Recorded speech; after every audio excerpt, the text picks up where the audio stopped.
Hello everyone, my name is Darius Young, and in this video I'm going to be explaining my thoughts on the fight that a lot of people want to do now. If you can hear that, that is my dog drinking water, and he probably won't stop for a long time. So I'm going to wait. The fight is between Saitama, One Punch Man, versus Goku. A lot of people, particularly the people I sit with at lunch at school anyway, they really think that Saitama could like just one punch Goku and it'd be the end of it.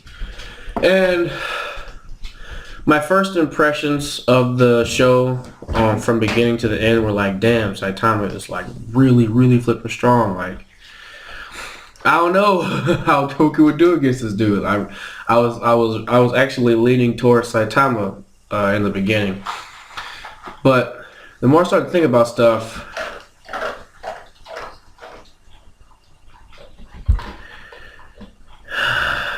and so, but as I started like digging into it, my opinion swayed a little bit. Then my opinion was, oh well, if Dragon Ball Super didn't exist, then Goku would take an L. And I said that because of him and Beerus punching so hard they can destroy the universe, And so, but now, after doing even more digging into it, I find myself saying, one, I don't know, but if we were to go off of what we have now, Goku would win. And here's why I say that. If you look at every single villain Saitama's fought, even the last one, even the last villain, Boros, none of those villains are even at the beginning of Dragon Ball Z standards. In terms of power anyway. What do I mean by that? I can, I've shown you all my evidence before, but I can show you again for Saitama. Well, I'm not going to show it. Well, I don't know. Anyway, basically, let's look at the evidence. The villains that One Punch Man fights are, weak little monsters. I mean, unless you count Boros, and he's the strongest person he's fought. But Boros had to release all of his energy to create a beam that could destroy the planet. He had to release all of his energy, okay? That was his final attack. All of his energy equals one planet destroyed. That's Boros, okay? If you look at Dragon Ball Z characters, from the beginning of Dragon Ball Z all the way to Dragon Ball Super, even though that show is a piece of crap, every single last character has the ability to destroy planets effortlessly.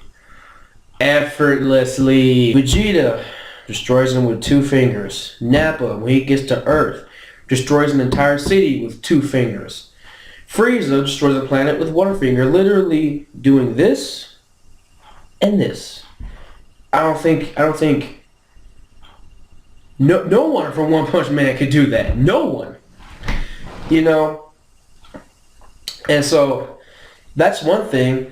Saitama's enemies are nowhere near Dragon Ball Z standards. Like they show the scenes being explosive, and they destroy like an area of the city when they fight. But no character in One Punch Man has ever even come close to showing that they can destroy a city or a planet effortlessly. No one has.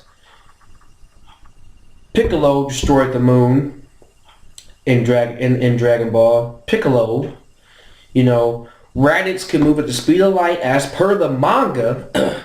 And so I feel like until One Punch Man progresses more, I just have to wait and see what he's capable of. Like when One Punch Man finally ends, that's when I'll be able to definitively say, or when One Punch Man and Dragon Ball Super both end, that's when I'll be able to definitively say which one will win. But based off what I see now, I say Goku, because the villains that he's fought in comparison to the villains that Saitama's fought are way stronger than the villains that Saitama's fought. Saitama's fought like low-level characters and monsters and whatever. Even Boros wasn't even Vegeta standards. Why? Because Boros blew up the planet. No, he didn't blow up the planet. His blast could blow up the planet, right? That was all of his energy. Vegeta's Gallic Gun can blow up the planet, and he had a shitload of energy left after that attack, even though he lost. It's just like the power differences are so great. Like, why compare them right now? Let's wait till One Punch Man grows. One Punch Man is supposed to be a parody of superhero genre in manga and anime, and so one, he's not meant to be taken seriously like that. I mean, you can if you want to, but based off of what I've seen, just looking at it pure logically, because like I said, at first I was like, damn, I think Goku may take an L. And then I was like, damn, if Dragon Ball Super didn't exist, Goku would take an L. And I'm like, damn, I think Saitama might take an L. It's just, your first impressions of stuff, people get so hyped on, oh my God, look at him, he's so powerful, Goku's gonna lose. Like, they just jump on that immediately without really like thinking about it. And I saw this dude's video who thinks that Saitama will win like so effortlessly. One of them, I'm not going to name the dude in the video because I'm not trying to trash him, but he said that Saitama can withstand black hole gravity and Goku and Vegeta can't withstand anything near that. Here's what I have to say about that. If you watch the anime and you see that part where that little alien dude is putting Saitama under immense gravity, let's think about that for a second. If it was really black hole gravity that dude put him under, like if it was really black hole gravity, that whole ship would have been sucked in instantly, then the planet, and then everything around it. Pretty much what I'm saying is, that thing, that's probably just the name of this attack, because that was nowhere near black hole gravity. Even if you put, then you could say, well, he just concentrated the black hole in that direction. I'm like, no matter where a black hole is, a black hole could be directly behind me and still suck me up. A black hole could be directly behind me and suck this entire planet up. Everything would be gone if a black hole was anywhere around me. Everything. Nothing happened to that ship except the bridge Saitama was on broke. The black hole thing didn't even destroy the bridge all the way. That was Saitama. So that's one thing. The other thing, he was like, he beats everyone with one punch. I'm like I said before, if you look at the villains that Saitama's fought, and you look at the villains Goku has fought, and pretty much anyone in Dragon Ball Z has fought, you can see the clear difference in power. The power that the Dragon Ball Z characters play around with is so devastating that they have to... If you watch Dragon Ball Z and you made it to the Cell Saga, you know that they always are holding power back when they're fighting on a planet because they don't want to end the fight so quickly that they have to destroy the planet. They want to keep the planet so that they can keep fighting. That's what Goku tells Gohan. He was like, look, if you're worried about the planet, stop worrying about it. We can fix it with the Dragon Balls. That's literally what he says. In fact, even at the end of Revival of F, let me show you how overpowered these characters are. All of his energy was exhausted. He was depleted. He could not fight anymore. And he still had enough energy to blow up the planet. So a depleted Frieza could destroy the planet with just pushing his hands on the ground and blasting it? Are you serious? Come on now. Boros had to release literally all of his energy. That was his trump card. Frieza destroying a planet was just a backup plan. Okay? That was nowhere near a trump card for Frieza. His trump card was his goal form. That failed him. And so he was like, alright, blow this bitch up. And then, if you read the dialogue carefully, they said that Frieza will survive because he can live through the vacuum of space. Which means he doesn't need oxygen to breathe. So think about that. He doesn't need oxygen to breathe, but his body can survive the explosion of the planet. Which means that Vegeta's body is still there. He just can't live without oxygen. Which pretty much confirms that, yes, Saiyans need to be on Earth or in an atmosphere in order to fight. But their bodies are durable enough to survive planet explosions? Are you serious? I mean, come on now. It's not rocket science. If you really look at the characters and then you look at the people Saitama has fought, it's no comparison. Goku, based off of what Saitama has done, Goku would win. Like, if we go off of what we have right now for both characters.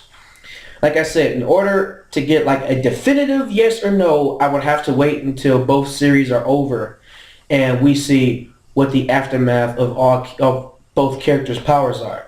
Because Saitama has not shown me anyway that he can stack up to Dragon Ball Z characters. I mean, yeah, he punches really hard, but Dragon Ball Z characters are faster than light. I mean, and they don't need... See, Saitama needs to exert physical force to do all that devastation. These dudes don't even have to touch anything. They just blast it. So, that's all I have to say about that.